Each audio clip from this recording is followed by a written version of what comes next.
Bueno, en la diapositiva que se muestra aquí, se evidencia cómo se aplica, por ejemplo, el concepto de superficie. Si yo tengo una carga puntual Q y tengo una superficie gaussiana de una forma de esfera R, o tengo una superficie gaussiana de una forma cualquiera, entonces no importa cuál es la forma que tenga esta superficie que encierre la partícula, el flujo es el mismo por ambos, porque se valora como el producto punto entre el vector de campo eléctrico en el sitio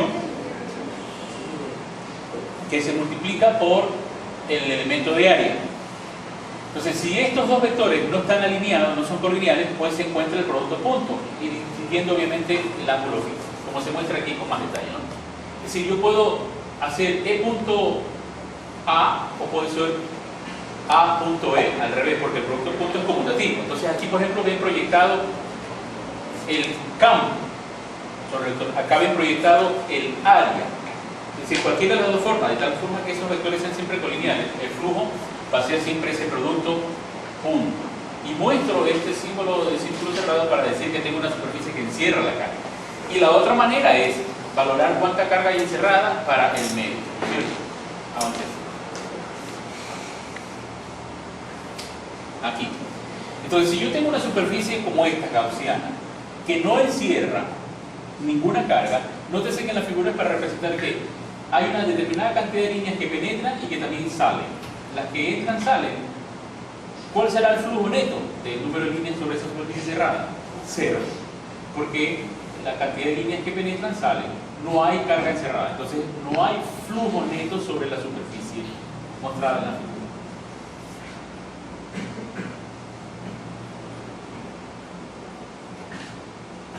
A ver. Nuevamente, entonces, para recalcar, la ley de Gauss, ¿sí?, es aquella que me establece la relación de una forma de integración de una superficie que encierra una partícula en ese producto punto, y por otro lado, la carga valorada dentro de esa superficie y el medio. Entonces, esta es la expresión de la ley de Gauss que vamos a utilizar para el cálculo del campo eléctrico. ¿Y cómo así? Porque vamos a tener una cierta superficie en concordancia con la forma de la parte del cuerpo que se encierra. Y el campo eléctrico en todos esos puntos de la superficie va a tener la característica de ser constante el campo y puede sacarse la integral. Esa es la ventaja de utilizar la ley de Gauss. Y solamente tendría entonces que entre estos dos vectores el ángulo entre ellos va a ser siempre cero, porque toma una forma parecida a la que tiene acá y estos dos vectores van a ser paralelos. Entonces el coseno de cero será 1. ¿Qué otra me quedaría? Entonces solamente la integral de esa superficie del elemento de área. Y si me toca hacer la integración de ese elemento de área, me daría el área de la figura geométrica. Una esfera, un cuadrado, un plano, una cara lateral de un cilindro. Es decir, son formas conocidas de la integración. Vamos entonces a proseguir. Entonces hay varias formas de distinguir los flujos, ¿no? Un flujo positivo o un flujo negativo. Atento a esto, porque es importante a la hora de calcular campo por ley de Gauss. ¿Qué pasa si se encierra una carga positiva? En este sitio está el elemento de área, siempre radial y perpendicular normal. Y si tomo esa superficie de esa distancia R, estas líneas de campo también serán perpendiculares. Entonces, ¿cuánto vale el ángulo? 0. Coseno de 0, 1. Entonces yo voy a tener simplemente el E de A y el coseno de 1. Por otro lado, yo el campo puedo sacarlo porque es constante. ¿De acuerdo? Y el área será el de la esfera. Pero, ¿qué valor tiene este flujo? ¿Positivo o negativo? Positivo. Positivo, porque todo este producto punto va a salir positivo. Ya. Y la carga encerrada es positiva. Entonces tengo valor positivo por este lado y por acá también tengo valor positivo. Si el flujo es positivo por donde se lo mire, por aquí, o el flujo es positivo por acá, valorando el signo de la carga. O sea que hay que poner el signo aquí. ¿Estamos? ¿Qué pasa si tengo que calcular en este caso una carga negativa? Tomo una superficie gaussiana que encierra una carga negativa. Fíjense el vector de campo, el rojo, está en dirección opuesta al vector de área. Por lo tanto, ¿cuánto sería el coseno de 180? Menos 1. Entonces, el flujo valorado en esta superficie debido a esta carga va a ser flujo negativo. Entonces, este valor que me da así es un escalar negativo. En el otro lado de la ecuación, aquí tengo que poner el valor de la carga negativo. ¿De acuerdo? Entonces, si cuando uso la ley de Gauss, esta expresión, aquí tengo una expresión escalar negativa y aquí tengo una expresión negativa, el menos y el menos se cancelan. Entonces, me da igual si tengo positiva o negativa, puedo usar la ley de Gauss y lo que calculo aquí es el módulo del campo eléctrico. Porque la dirección la puedo determinar de acuerdo a ley de Coulomb. Carga positiva, las líneas salen, negativas llegan, ¿de acuerdo? Avancemos. A ver, en esta figura tenemos dos cargas, digamos un dipolo eléctrico, la negativa de menos Q y la positiva de más Q. ¿Cuánto sería el flujo eléctrico de esta superficie A? La carga encerrada sobre X. ¿Y qué tipo de flujo sería? ¿Positivo o negativo? Positivo. Vamos a la superficie B. ¿Qué carga encierra? Una carga negativa. ¿Cuál sería el valor de ese flujo? Menos Q sobre epsilon 0. Vamos a la tercera superficie, la C. ¿Cuál es el flujo para esta superficie C? El flujo de esta es 0 porque la carga neta encerrada, si aquí tengo menos Q y aquí más Q, se cancela. Entonces la carga neta encerrada es 0. El flujo a través de esta superficie es 0, pero no el campo. Es decir, no porque el flujo es 0, el campo es 0. ¿Okay? Entonces existe campo aquí y acá. Si aplicamos ley de Coulomb y quiero calcular el campo en este punto, ¿qué tendría que hacer? Por superposición. A esta distancia, llamémosla RB y sería la carga por la constante K dividido para R al cuadrado más el campo producido por esta carga a esta distancia RA, la carga por la constante K dividido para esta distancia, y sumo vectorialmente el campo. Entonces en estos puntos no necesariamente va a ser el campo 0 si es que el flujo es 0. ¿Estamos claros? Avancemos. Okay. Las aplicaciones de la ley de Gauss es para observar, por ejemplo, que si yo tengo esto, un conductor metálico, las cargas siempre van a estar ubicadas en la superficie externa de toda esta masa metálica. Porque si yo tomara una superficie gaussiana como esta, dentro del conductor, y veo que aquí el flujo es 0, no tiene carga encerrada, no hay carga encerrada, entonces yo puedo establecer que si no hay acumulación de carga, las líneas de campo estarían siempre radiales hacia afuera y no hacia adentro. ¿De acuerdo? Veamos otra figura. A ver, en este caso, yo voy a calcular el campo eléctrico producido por una esfera maciza. Pero esta esfera maciza es una esfera conductora, dice el problema, y está toda rellena, ¿no? Es decir, hay una carga puesta en ese conductor. Pero fíjense que el símbolo de esto dice, si esto es un conductor y deposito carga estática aquí, así sea que tenga material dentro, o sea, sea una esfera maciza, las cargas no se van a ir adentro, solo se depositarán en la parte externa.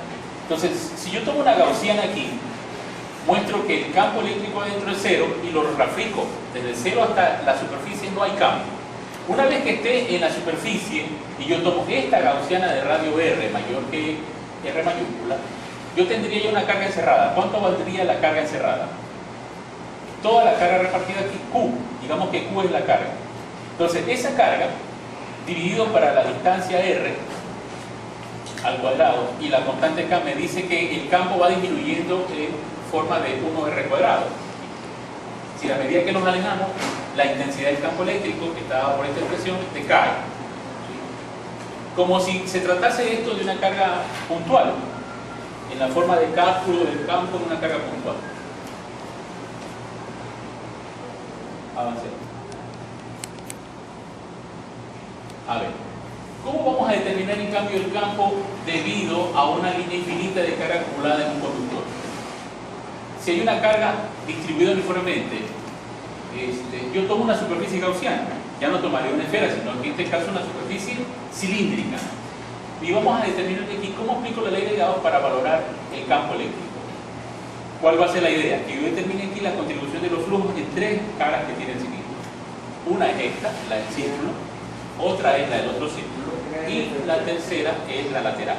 Son tres áreas por las que tengo que valorar el flujo eléctrico debido a las líneas de campo que emanan de aquí, de este lado. ¿Está claro? Entonces vamos a valorar el flujo neto sobre esta superficie cilíndrica. Y de ahí, a partir de eso, calcular el campo eléctrico a una distancia R de la línea. ¿Okay? Eso es lo que vamos a calcular a continuación.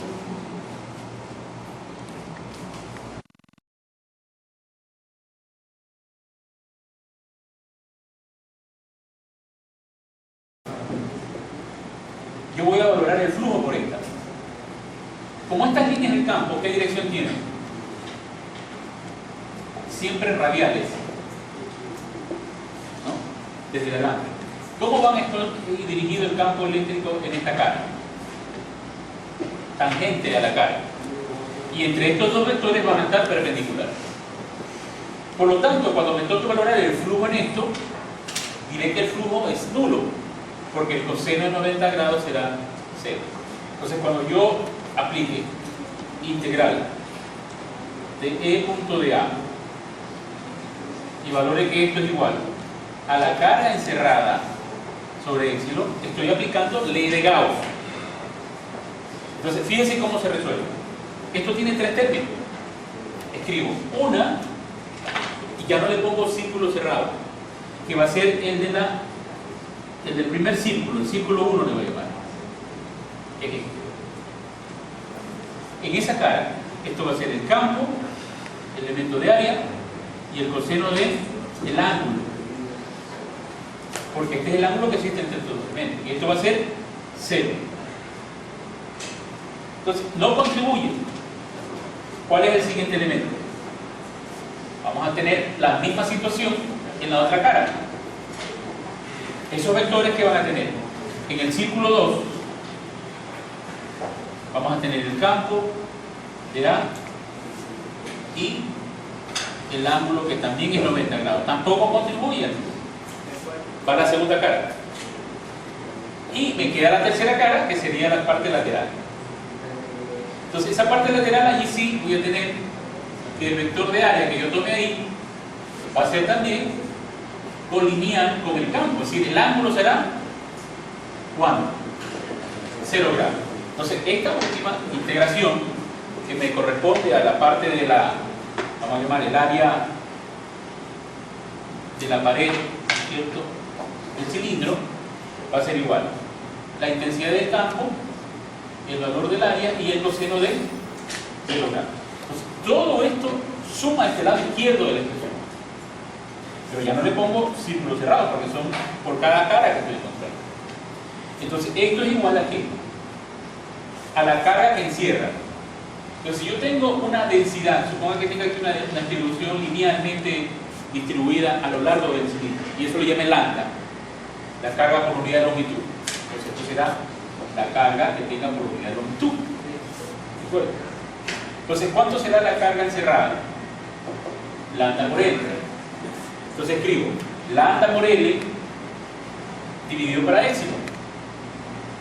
Entonces, de esto concluyo simplemente esta expresión. Y de aquí voy a escribir como el campo en todo ese perímetro de radio L, que vale lo mismo, la intensidad. Y tendría entonces que evaluar esto, la integral de ese elemento de área, de lambda L sobre épsilon. ¿Y cuánto vale el área de todo este contorno lateral? 2pi L, ¿no? 2pi L y el L que corresponde a la longitud del cilindro que he tomado. Igual a lambda L sobre épsilon, me queda que la intensidad del campo vale ¿cuánto? Lambda 2pi épsilon dividido para L. Ahora, si yo conozco es Q y no lambda, reemplazo, ¿no? Esto es igual a lambda Q sobre L. Me quedaría 2pi épsilon L 1 sobre L. Si es que conozco Q. Esto en el caso de tratarse de un conductor de longitud finita. Pero es un conductor, suponga que es un conductor infinito. Si es un conductor infinito, entonces naturalmente ahí me conviene expresarlo en términos de una distribución lambda, porque el conductor es muy largo, entonces dejo en términos de lambda. Bueno, tenga presente entonces esta expresión para el cálculo del campo eléctrico debido a un conductor infinito en términos de lambda. O sea, lambda 2pi epsilon 0, 1 sobre L.